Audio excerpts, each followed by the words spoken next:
Bismillahirrohmanirrohim. Muhtaram azizlar, tutayotgan ro'zalaringiz qabul bo'lsin. Muborak Ramazon oyidagi barcha fazilatlardan Alloh nasibador aylasin. Siz azizlar bilan Ramazon oylaridagi turkum suhbatlarimizni davom ettiramiz. Ramazon bu oilani bir-biriga mehr oqibatini ziyoda qilishga sabab bo'ladigan oy ekanligini sizlar bilan birga eslashib, oilani muqaddasligi haqida, har bir oila a'zosini oiladagi o'rni, fazilatlari haqida qisqa suhbatlarni boshlagan edik. Oila deganda bu azizlar, ko'pchilik o'ylagandek faqat er va xotindan iborat emas-da. Oila bu katta bir qo'rg'on. Oilada ota bor, ona bor, aka-uka bor, farzandlar bor. Payg'ambarimiz alayhisolatu vassalam xayrukum li ahlihi deganlar, sizlarning yaxshingiz o'zini oilasiga yaxshi munosabatda bo'ladiganingizdir deganlarida mana shu butun oila nazarda tutilgan. Faqat ayol emas, butun ahl. Shuning uchun oilada har bir oila a'zolarini bir-birlari orasidagi mehri, muhabbati, munosabati, haqqi, huquqlari dinimizda go'zal yoritilgan. Bugun mana shu oila a'zolari bo'lgan aka-ukalar munosabatlari haqida gaplashamiz. Bugungi kunda ota-onani mashaqqat ila dunyoga kiygizib, katta qilib qoldirgan farzandlar, aka-ukalar afsuski ota-ona vafot etgandan so'ng meros talashib, bir-birini sudga beradigan, hatto bir-biriga dushmanga aylanadigan holatlarni ko'ryapmiz. Ota-ona jonini qurbon qilib farzandlarini bir tanu, bir jon, bir-biriga suyanchiq bo'lib yashashlari uchun tarbiyalagan bo'lsa-da, afsuski ba'zilar dunyoviy manfaat uchun aka-ukani mehr oqibatini unutayotgani juda alamli. Aka-uka odatda mehribon bo'ladi bir-biriga, lekin kunlar o'tib boradi, negadir shayton aralaydi, begona aralashadi va natijada aka-ukalar dushman bo'ladi. Hayotiy tajribamiz shuni ko'rsatadiki, ba'zan begonalar orasidagi dushmanchilikdan ko'ra agar aka-uka dushman bo'lib qolsa, begona dushmanlardan ham ashaddiyroq bo'lib ketar ekan. Alloh saqlasin. Nahot shular aka-uka deb hayratlanib yoqa ushlagan holatlarni guvohi bo'lamiz hayotda. Begonalar ham bir-biriga bunchalik yomonlikni ravo ko'rmaydigan holatda aka-uka shunaqa yomonliklarni ravo ko'radiki, bir-birining omadsizligidan, bir-birini baxtsizligidan xursand bo'ladigan darajada bo'ladi. Alloh o'zi saqlasin va kechirsin bunaqa xato illatlarimizni. Sahobalar bir-birlarini tanimasa-da bir-biri uchun aka-ukadek munosabatda bo'lgan. Qur'oni Karimda aka-uka haqida kelgan, birodarlik haqida kelgan oyatlar o'zi aslida haqiqiy oiladagi aka-ukaga ham taalluqli. To'g'ri, ko'proq bizda birodarchilik deganda begonani tushunamiz. Yo'q, birodarchilik, aka-ukachilik bu oiladan boshlanishi kerak. Payg'ambarimiz alayhisolatu vassalam Makkadan Madinaga kelgan muhojirlarni makkalik ansoriylar bilan aka-uka qilib qo'yganlar. Chunki ular vatanidan ajradi, oilasidan ajradi deb bir-biriga mehr ko'rsatishni o'rgatganlar va ular shu darajada mehribon bo'lganlar. Ammo bugun biz gaplashayotganlar bir ota-onaning farzandlari, aka-ukalar. Qay darajada bir-biriga mehr, mana bu narsani bilishimiz kerak. Buning uchun oilada har birimiz o'zimizning o'rnimizni bilishimiz kerak. Aka, azizlar, uyning ustuni. Aka oilada otasidan keyingi suyanchiq. U kichiklariga mehr, tarbiya, himoya va yo'lboshchi bo'lishi kerak. Aka nafaqat moddiy, balki ma'naviy jihatdan ham oilaga yetakchi bo'lishligi kerak. Payg'ambarimiz alayhisalom kullukum ra'in va kullukum mas'ulun an ra'iyatihi deganlarida har biringiz rahbarsiz, har biringiz qo'l ostindagilar uchun mas'ulsiz deganda mana shu nazarda tutilgan. Otadan keyin aka oila boshlig'i bo'lib qoladi. Va u boshliqlik deganda ukalarini aytaylik ta'ziq bilan ushlab turishlik emas yoki ukalariga qandaydir zulm qilishlik emas, balki eng birinchi ularga mehr ko'rsatish kerak azizlar. Payg'ambarimiz alayhisolatu vassalamning hadislari bor. Laysa minna man lam yuwaqqir kabirana va yarham saghirana dedilar.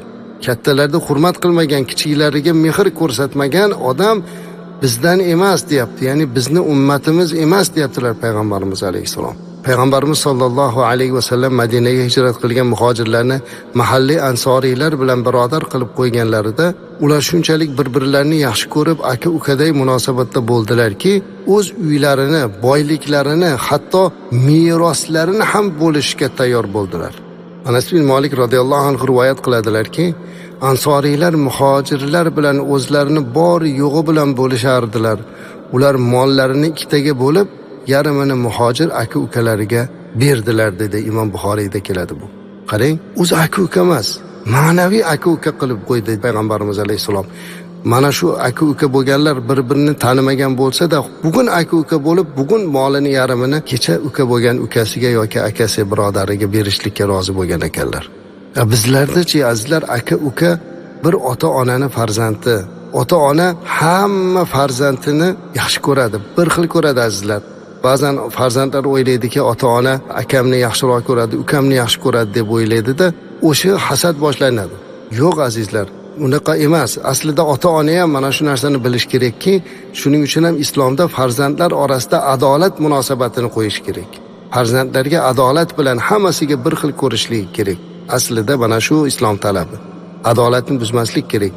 Lekin shu o'rinda tabiiyki kichigiga nisbatan sal mehr kuchliroq bo'lishi mumkin. Chunki odatda kenja bolani keyinroq ko'radi. Ehtimol o'sha yoshligi uchunmi biroz mehr ko'proqqa o'xshab ko'rinadi, lekin akani yomon ko'rdi degani yoki opasini yomon ko'rdi degani emas.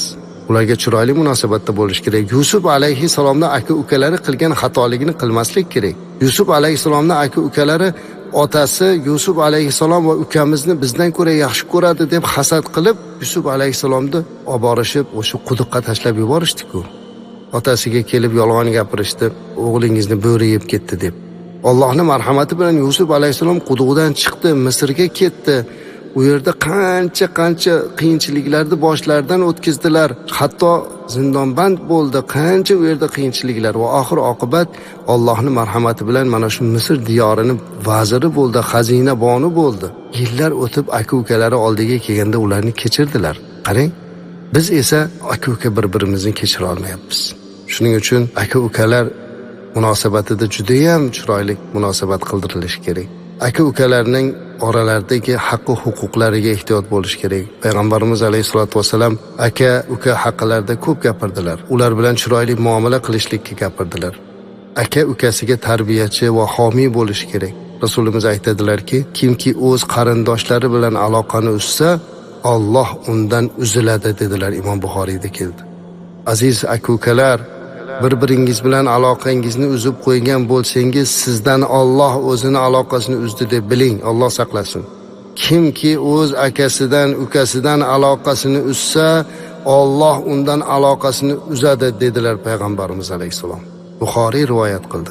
Uka akaga itoat qilishi, uni maslahatlariga amal qilishi kerak. Kichiklarimiz kattalarimizni hurmat qilsin degan hadis bor, Termiziy rivoyat qilgan. Aka-uka bir-biriga g'amxo'r va suyanchiq bo'lishliklari kerak. Payg'ambarimiz alayhisalom yana boshqa hadisda aytadilarki, mo'min kishi mo'minga aka-ukadek, ular bir-birini mustahkamlaydigan binodek dedilar. Bu yerda begonani aytyapti. Begona mo'minlar bir-biriga mustahkamlaydigan binodek deyotgan bo'lsa, endi o'zi mo'min musulmon aka-uka bir-biriga qanday bo'lishlik kerak? Mol, dunyo sabab aka-uka orasiga adovat tushmasligi kerak. Birovlaringiz birodaringizga hasad qilmang. Aka-ukangizga hasad qilmang, g'azablanmang, uni aybini qidirmang dedilar payg'ambarimiz alayhisalom Muslim rivoyatida. Bugun biz sahobalardan ibrat olishimiz lozim. Oilada aka-ukani munosabatlarini mana shu o'tmish sahobalar, o'tgan ajdodlarimiz qatorida ularning hayotidan o'rnak olib, xuddi mana shu uslubda aka-ukachilikni davom ettirishimiz kerak. Aka-uka bir-biriga mehribon bo'lishligi lozim azizlar. Ba'zan aka-ukalar xuddi begonalardek bo'lib qoladi. Hozirgi kunda juda ham afsuslanamiz. Ba'zan aka-ukalarni bir-birlari bilan ko'rishib, meros talashib, sudlashayotganini ko'rganda. Bir hikoyat o'qigan edim. Bir aka-uka bo'lgan ekanlar. Ular birgalikda sherik bo'lib dehqonchilik qilar ekanlar. Dehqonchiligini, hosilini teng bo'lib ikkalasi o'z omboriga olib kirib qo'yar ekan.